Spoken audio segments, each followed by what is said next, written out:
terminar de louvar o Senhor Jesus, né? Esse é o nosso propósito, é o nosso objetivo aqui nessa noite. Aleluia! Adorar o Senhor Jesus. Abra suas Bíblias, livro de 1 Reis, capítulo de número 8.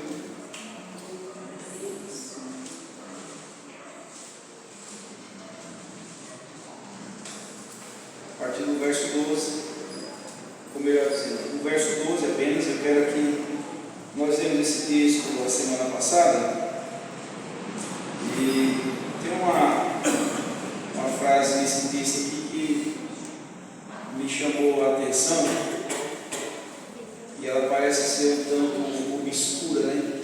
Para quem não tem, para muitos de nós que não temos o costume de ler, de estudar a Bíblia, porque às vezes não é apenas ler, mas é estudar, procurar o significado de algumas palavras que aparecem no texto sagrado. Porque a semana passada nós falamos sobre a súplica de Salomão, onde ele faz algumas intercessões após a inauguração do templo em Jerusalém. E agora eu quero tentar fixar aqui. E eu me lembro que eu parei na súplica pela permanência da bênção sobre Israel. Eu ia falar sobre a súplica da resposta às orações proferida no templo. Eu falei sobre o período das chuvas, o perdão da liberdade e a fome, súplica por libertação da fome, e a súplica pela bênção de Deus sobre os gentios. Eu parei exatamente nesse tema, e nós vamos aqui terminar esse assunto hoje. Mas eu gostaria que o texto que nós fazemos referência nessa noite, capítulo 8, verso 12, ele diz assim: então disse Salomão, o Senhor disse que habitaria nas trevas. Alguém, os irmãos têm curiosidade de procurar entender o que significa isso? O Senhor habita nas trevas. Será que Deus disse isso mesmo? Porque Salomão está fazendo uma afirmativa aqui, dizendo que Deus habita nas trevas. Ora, a Bíblia diz que Deus é luz, e se Ele é luz, o que é que Ele habita nas trevas? Vamos procurar entender esse texto. E aí a gente entra no tema proposto. Vamos fazer uma oração. Pai querido, nessa noite nós queremos louvar o Teu nome. Jesus, estamos mais uma vez diante da Tua presença, diante da Tua palavra. Ó Deus, sem Ti nós nada somos e nada podemos fazer se o Senhor não nos abrir a janela dos céus, não nos dê graça, não nos dê forças. Nós nada conseguiremos, Senhor Jesus, pela nossa própria força, mas a nossa vida, Senhor, está confiada em Tuas mãos, e nós sabemos que o Senhor é Deus que sabe o que faz, como faz e por que faz, e em todo o tempo o Senhor tem o domínio de todas as coisas. Mais uma vez estamos diante da Tua palavra, Jesus. Queremos pedir que o Senhor abra-nos, ó Deus, a porta da palavra dessa noite. Que o Teu Espírito Santo continue falando conosco através da Tua palavra, porque é a Tua palavra que nos edifica, é a Tua palavra que nos sara, é a Tua palavra que também nos conserta, é a Tua palavra também que nos ajuda a corrigir os nossos erros. Tudo isso é pela Tua palavra, Jesus, porque é a Tua palavra que santifica a nossa alma. Por isso, pedimos a Ti, abre-nos agora a Tua palavra e que possamos ser transformados pelo poder da Tua palavra nessa noite, em nome de Jesus. Amém e amém. Bom, vamos lá. Por que Salomão ele disse isso, né? Ele estava na verdade, já havia construído o templo em Jerusalém. Deus já havia falado com Salomão uma vez. Depois, no capítulo 9, capítulo 10, Deus vai aparecer a Salomão pela segunda vez e vai falar com Salomão. Me parece que Salomão ele traz aqui uma informação que é responsabilidade dele mesmo falar. Por que ele está dizendo que Deus habita nas trevas? Ele tem algum fundamento para dizer isso? Tem um fundamento a respeito das trevas, e algumas passagens bíblicas, pela forma com que Deus se manifestava para o povo de Israel em meio ao deserto. Deus não apareceu para o povo de Israel numa nuvem bonita, numa nuvem branca, ou numa luz brilhosa, em meio a vamos dizer assim, a um espetáculo pirotécnico de show, de muitas luzes. Não, Deus não apareceu dessa forma. Deus ele manifestou o poder dele para a nação de Israel de maneira obscura e no escuro. Vamos lá, é por isso que Salomão ele pega essa base da história ou do histórico do aparecimento de Deus para a nação de Israel, e aí ele diz que Deus disse, na verdade Deus não disse, mas ele colocou na cabeça dele que Deus habita nas trevas, ou Deus habita na escuridão. Mas qual é a base que Salomão tem? Vamos lá, Êxodo capítulo 20, verso 23. O grupo de ensino é para a gente aprender a palavra de Deus. Êxodo 25, Êxodo 20 e o verso de número do 21 ao 23. Perdão, eu falei 23, né? Veja que a palavra de Deus diz: e o povo estava em pé de longe, e isso no monte Sinai, né, quando Deus vai se mostrar para o povo de Israel. E o povo estava em pé de longe. Moisés, porém, se chegou à escuridão onde Deus estava. Ou seja, Deus manda o povo se preparar, 3 dias de consagração de homem e animal tinha que consagrar. E no terceiro dia Deus iria aparecer para o povo, iria manifestar a glória dele para o povo. E Deus se manifesta no monte Sinai, e ele desce sobre aquele monte numa nuvem espessa, numa nuvem muito escura. Então era uma densa trevas. E aí o povo está observando de longe. Moisés ele entra nessa nuvem e ele contempla a glória de Deus, então não tem nada claro, né? Mas isso não significa que Deus ele habita na escuridão, porque a luz e as trevas para Deus é a mesma coisa.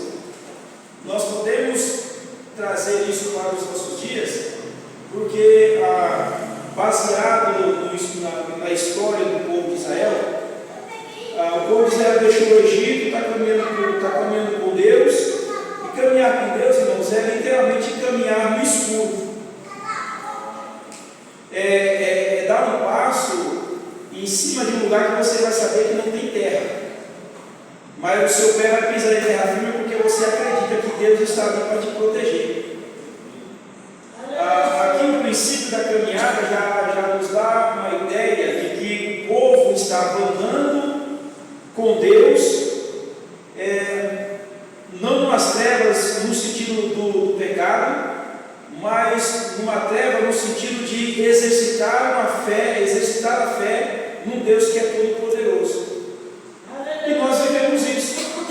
Ou a nossa fé é algo claro?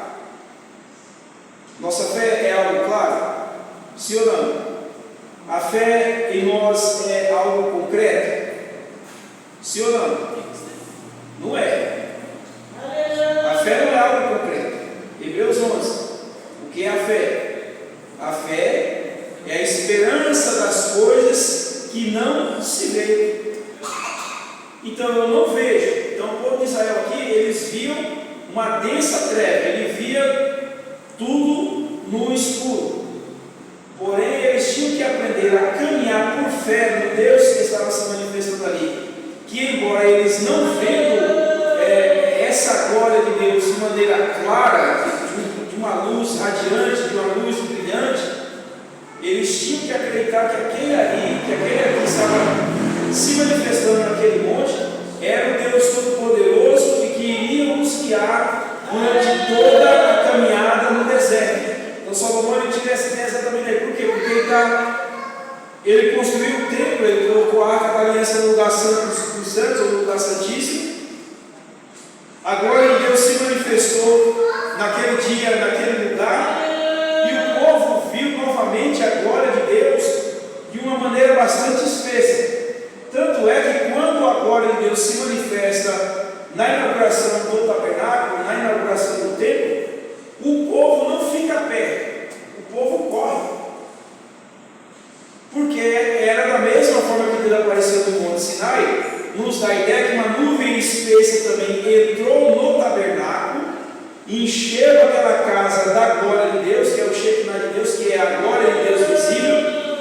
Mas essa glória, ela não chamava a atenção pelo brilho, ela dava medo pela sua espessura e pela forma da escuridão com que ela se manifestava. Ou seja, era Deus ainda trabalhando no meio do povo para que o povo aprendesse a andar pela fé. E quem é essa glória? O Antigo Testamento é sombra do Novo Testamento. Então hoje nós temos essa glória de uma maneira clara, de uma maneira bastante objetiva. E quem é essa glória hoje manifestada? É Cristo. Mas a forma de crermos em Cristo, ela ainda é obscura, ela não é explicável. Porque tenta explicar Deus, não dá. Tenta explicar, por mais que Hebreus, capítulo 11, e a partir do verso 1, ele traz um conceito do que é fé, nós não conseguimos ir além daquilo que a Bíblia nos mostra. Porque tenta explicar a fé sem que você conhecesse o livro de Hebreus, sem que você conhecesse Hebreus 11:1. Consegue me trazer uma definição de fé sem ter o conhecimento da palavra? Não dá. Eu, pelo menos, eu não consigo. Por mais que nós definamos alguns tipos de fé, tem a fé natural, que é a fé que nós usamos ela todos os nossos dias, no trabalho, para ir para o trabalho, para exercer aquilo que nós exercemos. Por exemplo, a pessoa que trabalha com venda, ele trabalha usufruindo de uma fé natural, porque ele vai sair de porta em porta, eu já fiz muito isso, vai sair de porta em porta e ele acredita que vai vender. E às vezes ele vende até fiado, e isso é uma fé natural. Ele vende fiado acreditando que a data que ele marcou, com a pessoa que ele vendeu, ele vai voltar lá e vai receber. O que é isso? É fé. Mas essa fé, ela está produzindo alguma coisa concreta que nós conseguimos pegar, nós conseguimos apalpar. A fé sobrenatural não. A fé sobrenatural, ela é literalmente cega, mas não no sentido de nos fazer perder a visão e no meio do caminho desanimarmos, não. Porque nós podemos declarar que temos fé em Deus sem nunca ter visto Deus, mas sentimos a Deus. E aí essa fé se torna uma fé sobrenatural. É essa fé que Hebreus está definindo. É a fé sobrenatural. Salomão aqui, ele pega algo do Antigo Testamento, que costumeiramente eles ouviam isso, que era passado de geração para geração. Olha, quando Deus se manifestou para o povo de Israel, ele se manifestou lá no Monte Sinai, ele se manifestou de maneira gloriosa, poderosa, mas a forma com que Deus se manifestou era numa densa treva, era numa escuridão, era numa nuvem espessa. O que nós apenas ouvíamos era barulhos de trovões e raios e trombetas tocando, e era essa forma que Deus se manifestou. Mas era Deus se manifestando. Então se deduz que Deus habita nas trevas, né? Então daí que ele tira essa ideia. E parece que Salomão, ele vai também pegar uma ideia que Davi talvez também acreditava. Por quê? Porque Davi, no Salmo de número 18, projeta para nós aí, por favor, Salmo de número 18, do verso 9 ao verso 11, diz assim, ó: e baixou os céus e desceu, e a escuridão estava debaixo dos seus pés, e montou no querubim e voou, sim, voou sobre as asas do vento, fez das trevas o seu oculto. Em algumas traduções ele diz assim: fez das trevas o seu lugar de habitação. Ou seja, ele se esconde. Quando fala que fez das trevas o oculto, não significa que Deus está habitando no meio das trevas. Significa que é um ambiente que ele se esconde. Ele tem um tempo de revelação dele, mas Deus habita em algum lugar. Para nós, isso é um ambiente de trevas, porque nós não conseguimos enxergar, nós não conseguimos ver. Mas Deus está lá. Veja bem, o pavilhão que que o cercava era a escuridão das águas e as nuvens dos céus. Então, ou seja, é um Deus poderoso que ele habita num lugar que na visão humana são trevas, mas aquilo ali para Deus não é treva, aquilo ali é a plena luz, porque para Deus a luz é treva, para ele é tudo a mesma coisa. Aí vem o que diz o texto: e as águas, as nuvens, e as águas dos céus. Projeto o outro, por favor, o 12. E ao respeito da sua presença, as nuvens se espalham e as brasas de fogo, e a saraiva e as brasas de fogo. Verso 13. E o Senhor trovejou nos céus, o Altíssimo levantou a sua voz, e houve saraivas e brasas de fogo. Ou seja, desse lugar de trevas onde Deus ele se esconde ou ele habita, ele se manifesta. E ele se manifesta de maneira poderosa que é impossível ao homem ter o acesso a esse lugar. Então, para nós se torna um local de trevas. Aí vamos lá, Salmo 139, verso de número 12. Salmo 139, verso 12. Nem ainda as trevas me cobrem de ti, mas a noite resplandece como o dia. As trevas e a luz são para ti a mesma coisa. Então, tanto faz para Deus, irmãos, habitar num ambiente escuro, que é provocado por Ele mesmo, ou Ele habitar num ambiente que é clara luz, que é também provocado por Ele mesmo, porque para Deus Ele faz uma coisa por outra, Ele não faz diferença. Em todo o tempo que Davi está dizendo, não importa o ambiente que Deus está habitando, se é treva ou se é luz, o que importa é que se eu procurar um lugar escuro para me esconder de Deus, eu não vou conseguir, porque para ele a treva, a escuridão e a luz, para ele é a mesma coisa. Aí vamos para o Novo Testamento para encerrar essa parte aqui. O Novo Testamento diz que Deus habita em uma luz que nenhum homem pode se aproximar, e de fato isso é verdade. Nós não podemos nos aproximar do ambiente que Deus habita. Você quer ver um teste de que você não tem condições, de que eu e você, nós não temos condições de contemplar a beleza de Deus, a sua formosura da maneira que Ele é? Quer um exemplo simples? Um exemplo simples, sim ou não? Sim. Olha para o sol amanhã. É só você olhar para o sol. Você consegue? Não consegue.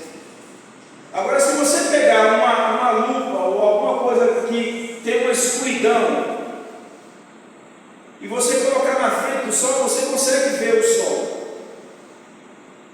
Vamos intermediar isso aqui para a gente aprender o que é a glória de Deus e o que é. Nós podemos contemplar, mas pastor, a Bíblia diz que Moisés viu a Deus, muitos homens viram a Deus e não morreram. Irmãos, de fato, esses homens viram a Deus, mas não viram a Deus na sua plenitude. É o mesmo que você tentar olhar para o sol sem um filtro. Você vai ter a sua visão danificada. Porque se você olhar para o sol sem um filtro, sem alguma coisa que ajude você a menina dos teus olhos a vencer a força do brilho do sol, se você não tiver o filtro, aquilo ali vai te danificar. O que é esse filtro? E o que é essa escuridão que nós olhamos atrás dessa escuridão, ou que nos permite ver além da escuridão, que nos permite essa possibilidade? É o próprio Cristo. Porque Jesus é Ele que faz essa intermediação entre Deus e o homem. E é por isso que Ele morreu, Ele veio para essa terra para morrer pelo homem, para tornar essa escuridão agora em luz para a nossa vida. Então Jesus ele se apresenta como a luz do mundo, porque até então no Antigo Testamento Deus para os judeus era um Deus que habita nas trevas.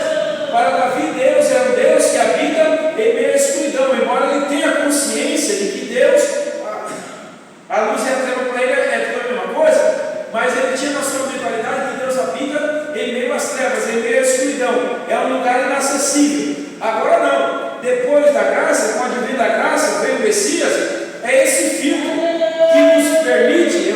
a possibilidade de nós contemplarmos a glória de Deus na beleza da sua formosura, na sua totalidade. Ainda não, mas nós estamos caminhando para isso, para contemplar a Deus na sua essência. Mas Moisés viu a Deus, mas ele não viu Deus na sua totalidade. Irmãos, porque imagina que quando Deus desceu sobre o Monte das Oliveiras ali, que Moisés ele viu Deus pela palma da mão e pelas costas, a pedra do monte rompeu no meio. Dá para imaginar uma rocha rachando no meio pela presença de Deus? E aconteceu o que com o homem? O que aconteceu com Moisés? Absolutamente nada. Por que isso? Porque entre Deus e Moisés, entre Moisés e Deus, ou entre Deus e Moisés, havia uma rocha. Olha essa simbologia que está aparecendo de novo.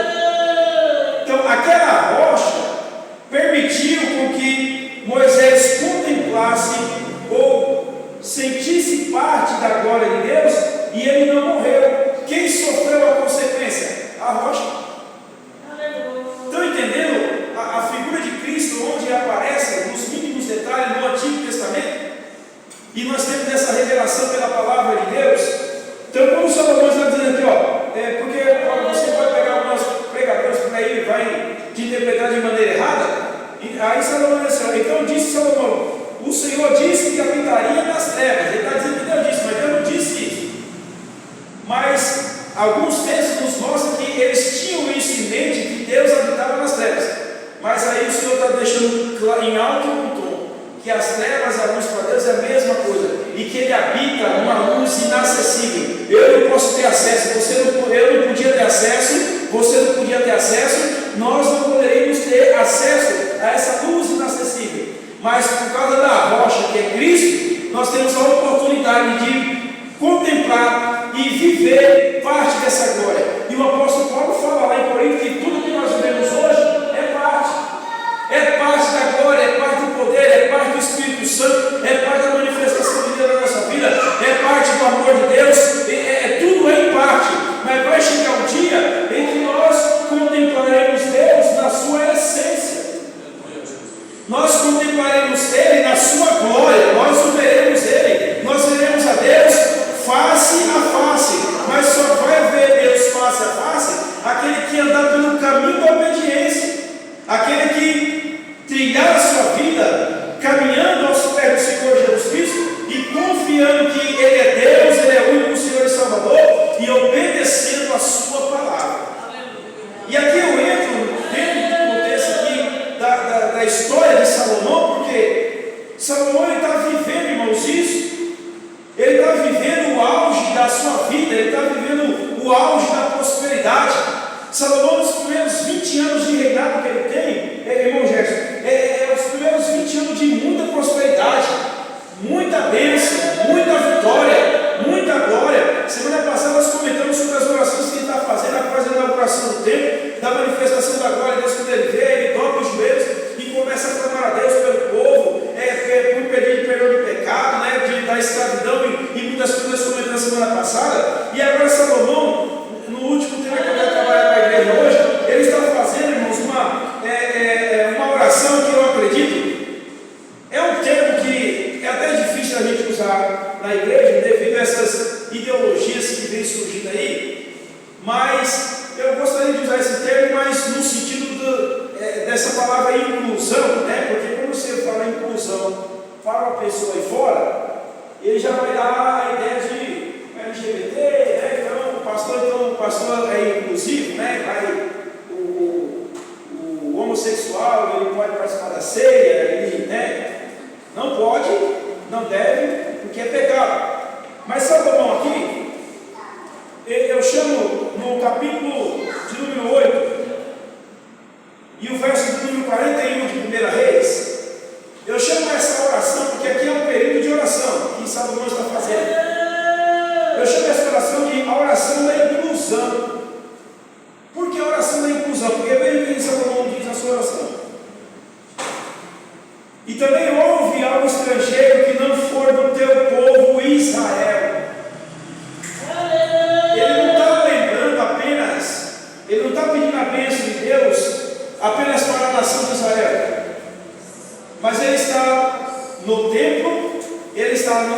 passando, fazendo clamor pelas nações vizinhas, ou seja, pelos povos gentios, aqueles povos que não pertencem, não têm nenhuma linhagem israelita ou judaica. Ele está fazendo esse clamor, ele está dizendo assim, ó, também ouve ao estrangeiro que não for do teu povo Israel, porém vier de terras remotas, por amor do teu nome, porque ouvirão do teu grande nome e da tua forte mão e do teu braço estendido, e vierem orar a esta casa. Ouve tu dos céus, aceita a tua habitação, e faze conforme tudo que o estrangeiro a ti clamar. Irmão, que oração mais bonita que o Salomão está fazendo aqui. Ele não está sendo aquele rei orgulhoso, soberbo, arrogante, quando ele está tratando questões espirituais. Ele está dizendo que isso que eu estou fazendo, ou isso que o Senhor nos permite fazer, não seja apenas para benefício da minha família,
Você não pediu a morte dos seus inimigos.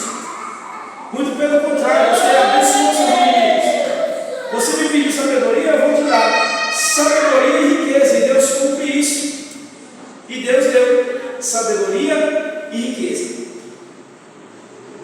E esse Salomão vai trazer muitos benefícios para a nação de Israel.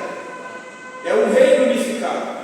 Porém, irmãos, tem alguns passos que o homem dá na vida, e os degraus que ele começa a subir, ele começa agora a fazer um processo de reversão. Está vendo ele subir, ele começa a descer. Por quê? Todas as bênçãos de Deus para a nação de Israel e para Salomão era condicional à obediência. E a Bíblia, aqui nós vamos pegar bastante texto bíblico aqui, e a Bíblia vai nos mostrar que Salomão ele vai ter um reino muito próximo, muito abençoado. Os primeiros 20 anos, Salomão ele faz pelo menos 10 obras faraônicas, vamos dizer assim, que vai impactar diretamente a vida do povo de Israel, porque ele está organizando um reino, ele está trazendo frutos para a terra de Jerusalém, ele está trazendo bênção, ele está investindo na cidade, ele está investindo em infraestrutura, ele está dando emprego. Pelo menos 10 obras, 10 grandes obras Salomão vai realizar. Mas isso está na Bíblia, pastor? Está na Bíblia. 1 Reis, capítulo de número 9, a partir do verso 5. Salomão, ele edifica o templo do Senhor. É uma das primeiras obras. Ele edifica a sua própria casa. E, se os irmãos quiserem detalhe, depois lê o livro de 1 Reis, 2 Reis, e Crônicas também fala a suntuosidade que era o templo. Eu não vou dar detalhe. E também a casa de Salomão. Terceira obra que Salomão faz, ele edifica uma cidade com o nome de Milo. Ele edifica os muros de Jerusalém. E, na verdade, ele termina uma obra que foi iniciada pelo seu pai Davi, conforme é registrado em 1 Samuel, capítulo 5, verso 9. Salomão ele retoma as obras dos muros de Jerusalém. Ou seja, ele está trazendo infraestrutura para a cidade, ele está trazendo segurança, porque uma cidade murada é uma cidade segura. Então veja que Salomão ele tem um coração aberto para o povo. E isso é mesmo, e o povo está desfrutando disso, né? Ele edifica uma cidade com o nome de Azor, ele edifica uma cidade com o nome de Megido, ele edifica uma cidade com o nome de Gezé, ele edifica a cidade de Bet-Horon, ele edifica a cidade de Baalat, ele edifica uma cidade com o nome de Tadmar no deserto. São essas 10 principais obras que Salomão edifica. E isso está trazendo benefício para o povo. Ele faz uma aliança com o nome de Irão. Irão ele tem algumas embarcações, e ali ele começa a buscar ouro numa cidade de Ofir, para trazer ouro, para trazer riqueza, para trazer cavalos do Egito, para trazer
vai deixar de observar a lei de Deus.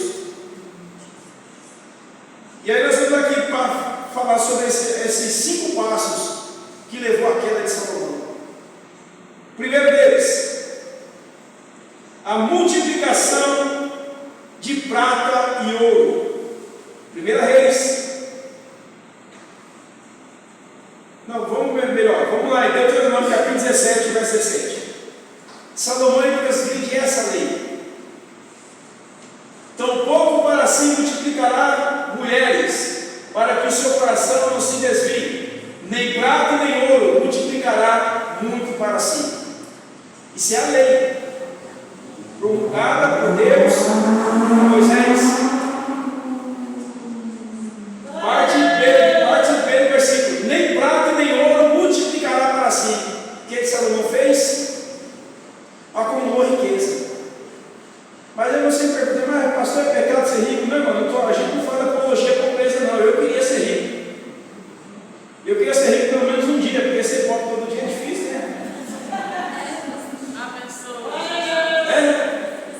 Desfrutar de alguma coisa que aos nossos olhos humanos é impossível, financeiramente falando, é que não queria. Há pecado nisso? Não, irmãos, porque a riqueza é o dom de Deus. Nós já falamos sobre isso aqui. A prosperidade é a mão de Deus nos abençoando, mas o problema é quando nós colocamos a riqueza ali, no nosso coração, na riqueza. Salomão parece que ele vai exercer exatamente isso. Ele acumula tanto ouro, ele acumula tanta prata, ele acumula tanta riqueza, que o coração dele vai ficar naquilo ali. E aí é o problema, porque ele está transgredindo uma lei. Então, se tem uma primeira barra que derruba o homem, é a barra de ouro. Derruba, porque quando ele coloca o coração dele naquela barra de ouro ali, nos bens materiais, ele não consegue mais enxergar Deus na frente dele. Que ele chegou onde ele chegou porque Deus fez prosperar. Que ele é abençoado se ele tem uma casa própria, um carro bom, ou se ele tem uma conta bancária boa. Ele esquece e fica por aí humilhando, achando que é o dono da situação e pode fazer o que quer e bem entende. Não, de maneira nenhuma. Independente de ser rico ou pobre, o sentido da salvação é obedecer a voz de Deus e andar em obediência à palavra de Deus. E Salomão já transgride a primeira ordem que Deus dá para ele: não acumule para si riqueza. Se fosse nas nossas palavras, seria: não coloque o teu coração na riqueza. E Jesus falou isso no Novo Testamento: não se pode servir a dois senhores. Ou você serve o Deus da riqueza, ou você serve o Deus que tudo pode e tudo vê, que Ele é o dono da riqueza, Ele é o dono do ouro, Ele é o dono da prata. Segundo pecado, segundo degrau que vai levar Salomão a uma queda: multiplicação de prata e ouro, multiplicação de mulheres. O texto aqui já está dizendo: o homem teve 300 concubinas, 1000 mulheres. E a Bíblia diz que o coração de Salomão começou a amolecer a mulherada. Ficou bobo. Tudo que as mulheres pediam, ele fazia. Tudo. E por causa do amolecimento do coração de Salomão com relação às mulheres, o que ele faz? Ele traz do Egito a idolatria. Temos que tomar cuidado, irmãos, porque a palavra de Deus ela é a mesma.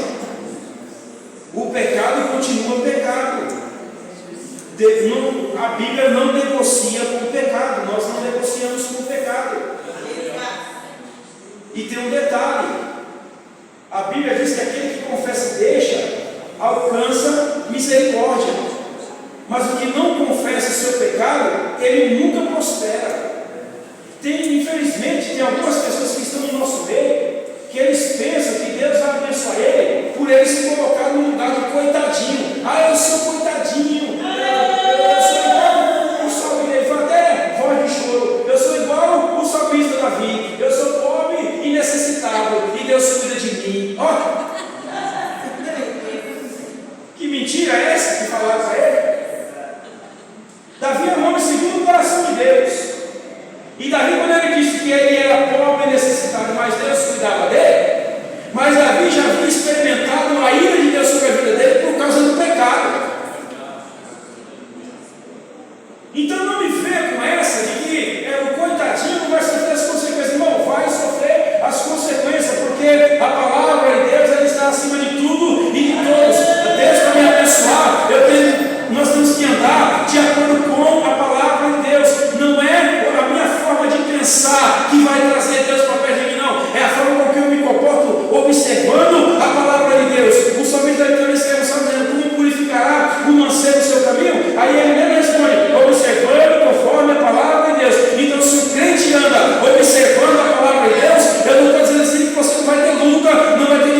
Salomão, ele experimentou tudo o que a vida lhe ofereceu. No final das contas, ele chegou a uma conclusão: de vaidade em vaidade, diz o pregador, tudo é vaidade, é efemeridade na vida, são coisas que passam, mas a minha vida, a tua vida, ela é eterna diante de Deus. Então, quando você vai conforme a palavra de Deus, ela nos orienta, porque não há outro caminho a não ser a palavra. Vamos caminhar. Primeiro eu falei multiplicação de prata e ouro e mulheres. Segundo, cavalos. Segunda coisa que leva Salomão a uma queda. Projeta aí. Já está no texto de Deuteronômio 17 e o verso de número 16.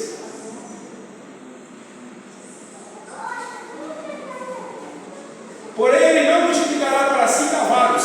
Isso é uma ordem em Deuteronômio, só para lembrar os irmãos. É uma ordem que Deus está dando quando o povo de Israel estivesse na terra deles e tivesse um rei como governante. Então já estava no plano de Deus ter em Israel um rei. E essa ordem era para ser observada. Porém, ele não multiplicará para si cavalos, nem fará voltar o povo ao Egito para multiplicar cavalos. Sabe o que Salomão faz? Ele chama Irão, que era muito amigo de Davi, vai lá no Egito, busca uns cavalinhos para mim, vai. E pagava caro. Mas pastor, por que não se podia ter um cavalo em Israel? Em resumo, se nós vamos pensar no tempo antigo, um exército para ser forte, eles tinham que ter cavalos potentes para ir nas guerras, para ir nas pelejas. É por isso que o salmista também vai dizer no Salmo que uns confiam em carros e outros em cavalos, porque no cavalo está a força, no cavalo está a garantia da vitória de uma guerra, no cavalo está a força ou a imponência de um rei, porque o rei subia numa carruagem e era puxado por pé dos cavalos. A pompa, o orgulho, cavalo nesse sentido significa isso. É aquele crente pomposo, orgulhoso, ele se acha autossuficiente. Deus fala: Salomão, isso eu não quero para você, Salomão. E eu não quero, você já sabe, você conhece a lei, Salomão. Não quero que você multiplique assim cavalos. Veja, não para multiplicar cavalos, pois o Senhor nos tem dito: nunca mais volareis por esse caminho. Ou seja, um caminho que o povo de Israel fez de a pé.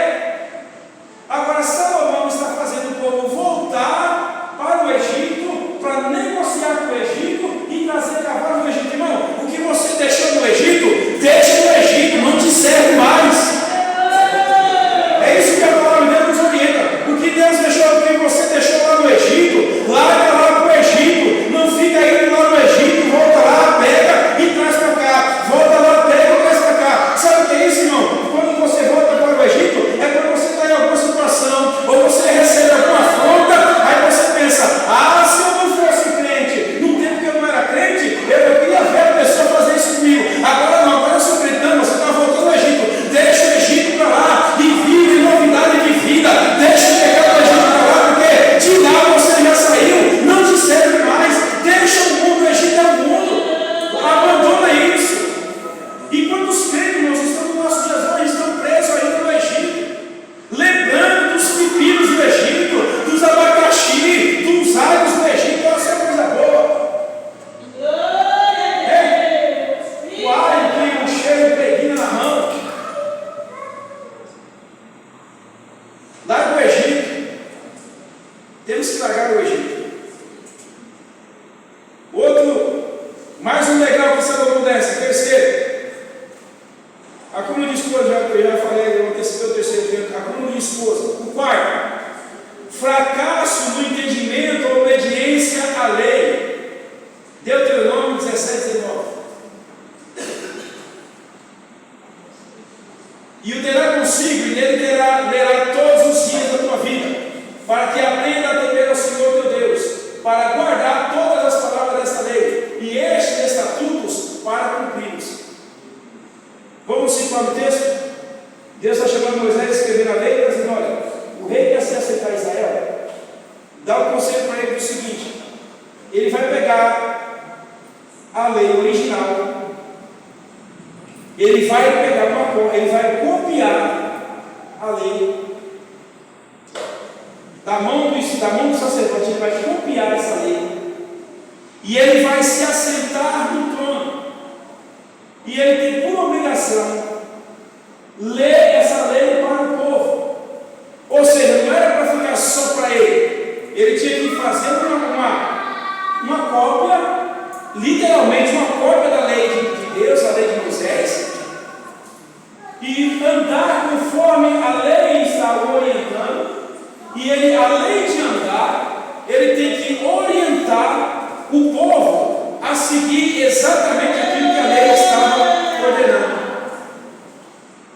Você não vê, se você pegar o livro de 1 Reis, 1 Samuel, 1 Reis, você não vai ver Salomão lendo a lei de Moisés para o povo.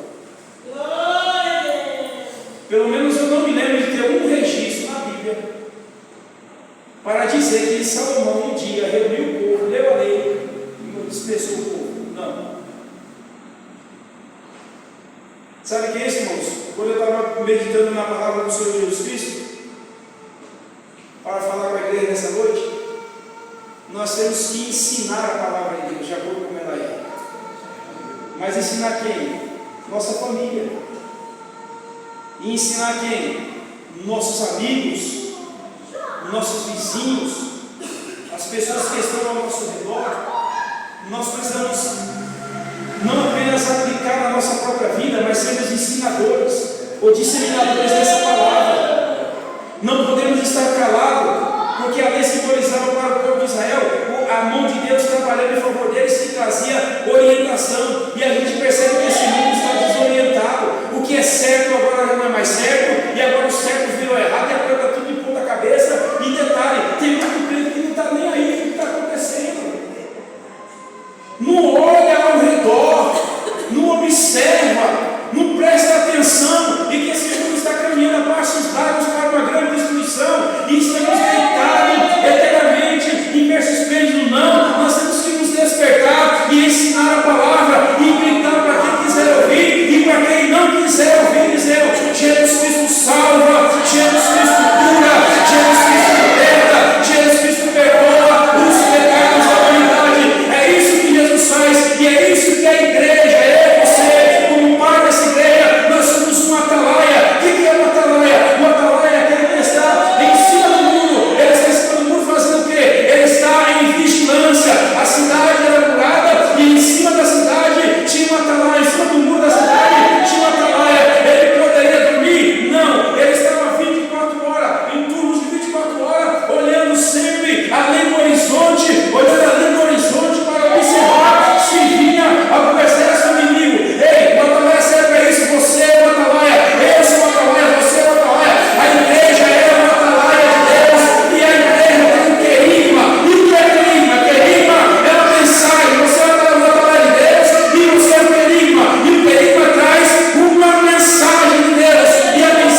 e povo maior em número do que tu, deles não terás temor, pois o Senhor teu Deus, que te tirou da terra do Egito, está contigo.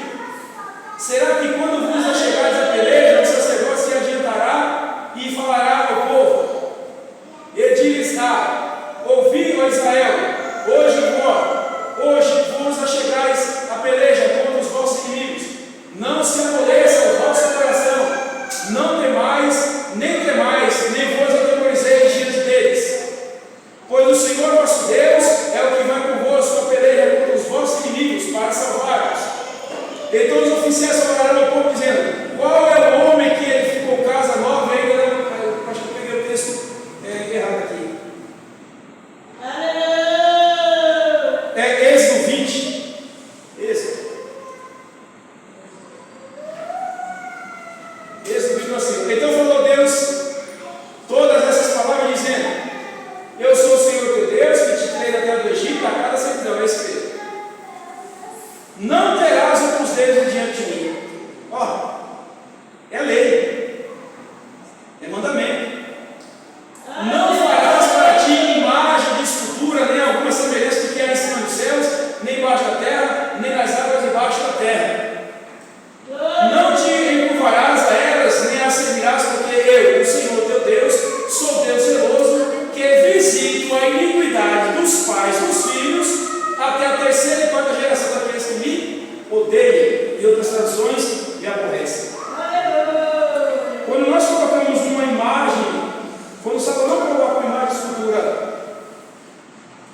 para agradar as mulheres, o povo se envolveu com aquela idolatria, com um culto pagão. E acontecia em alguns cultos, e inclusive Salomão cometeu esse erro, oferecendo os filhos dos hebreus a uma entidade chamada Moloque, sacrifício de ser humano, coisa que Deus nunca pediu para nada nem ninguém. E isso ocasionou a queda de Salomão, irmãos. Nós temos que tomar cuidado, não é porque carregamos uma promessa que temos que levar de qualquer jeito. Salomão entendeu isso às duras penas, porque ele viu tudo aquilo que ele estava fazendo não estava agradando a Deus. Ele não estava sendo como foi seu pai Davi, um homem sincero diante de Deus. Salomão ele transgride nessas 5 leis, nesses 5 mandamentos, e ele tem o reino rasgado, e por causa dele a nação de Israel é dividida. Mas eu louvo a Deus que Deus tem sempre um remanescente. Já vou encerrar, vou fechar bem, vou encerrar. Por quê? No texto que nós lemos, no capítulo 9, no 1 Reis, os irmãos verão que Salomão, ele fazendo um negócio com Irã, ele pega muito ouro das mãos desse Irã. E Irã queria alguma coisa de garantia. E o que ele faz? Ele pega umas terras na região da Galileia. E ele falou: o negócio é o seguinte, vai lá, pega aquele território da Galileia, fica para você. Ele negociou a terra que não era dele, porque até na lei era proibido fazer isso, ele não poderia negociar a terra com ninguém. Ele negociou a terra em troca de ouro, e a Galileia pertencia ao povo de Israel. Só que um dia o Irã resolve ir lá visitar a terra. Aí pensa no homem fraco. A Bíblia me conta coisa que eu imagino. Porque quando o Irã chega na terra da região da Galileia, a terra é seca. A terra não prestava para nada, Adriano. Aí eu imagino Salomão sentado no seu trono de marfim, braço cruzado, mandando. Chega o Irã bravo. Ô Salomão, seu pai foi meu amigo e eu considero você meu amigo.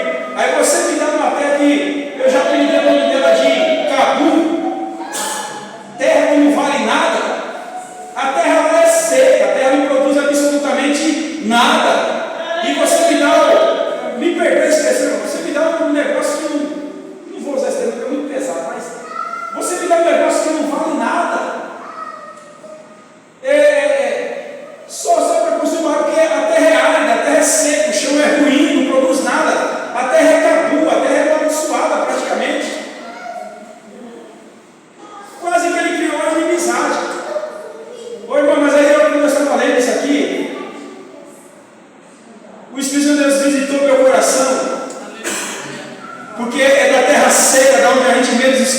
saia alguma coisa boa. Aleluia.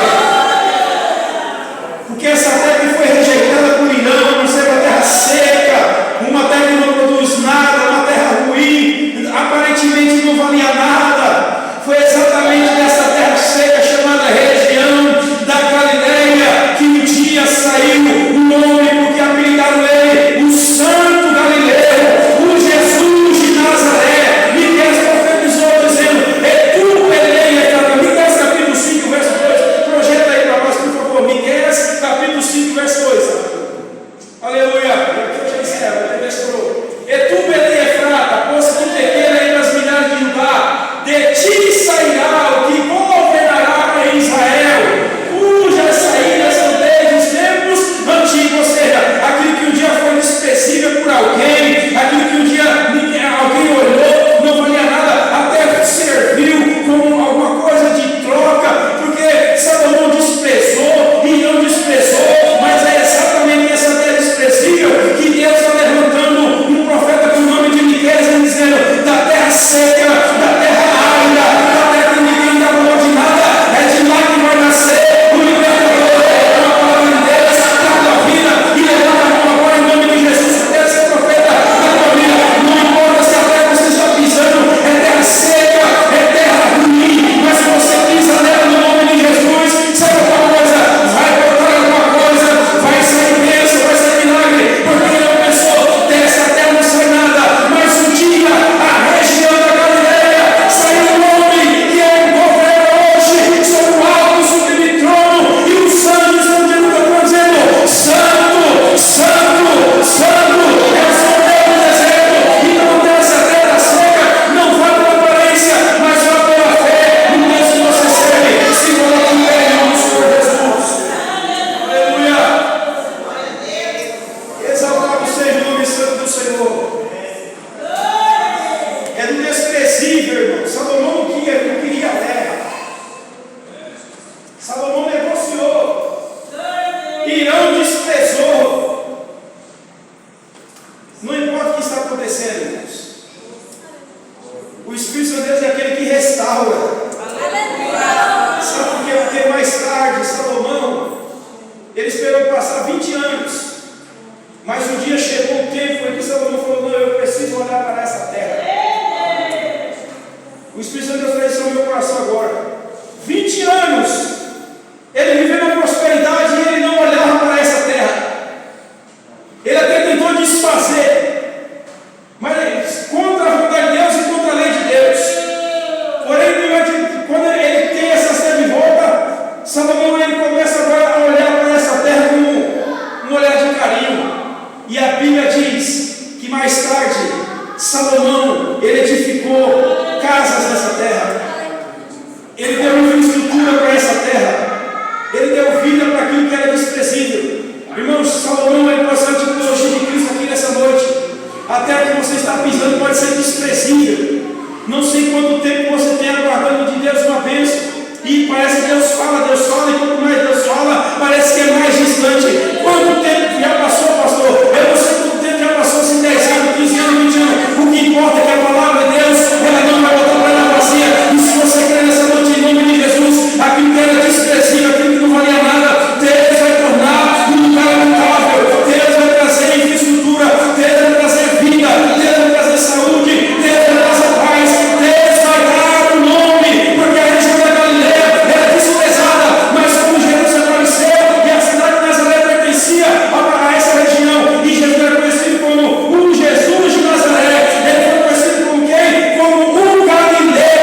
Então o Galileu está aqui para mudar a tua vida, para mudar a tua história, mas vamos andar em obediência à palavra de Deus, porque onde esse Galileu chega, ele muda a história. Soberano de Deus, Pai de meu Senhor e Salvador Jesus Cristo, em tua presença nessa noite de novo, Jesus, pela tua palavra.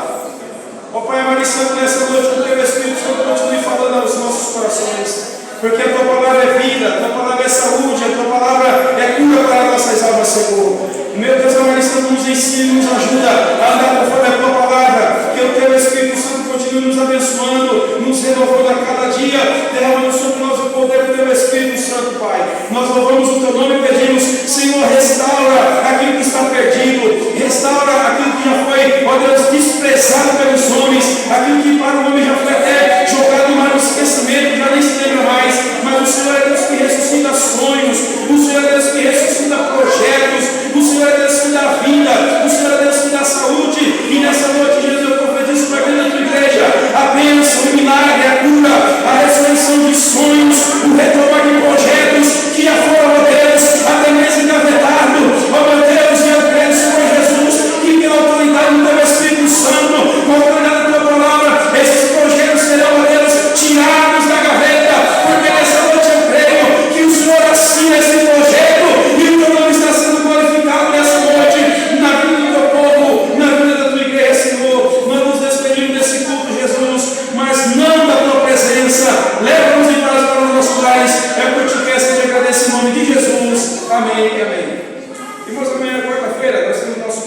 nossa sede, os irmãos cooperem ali.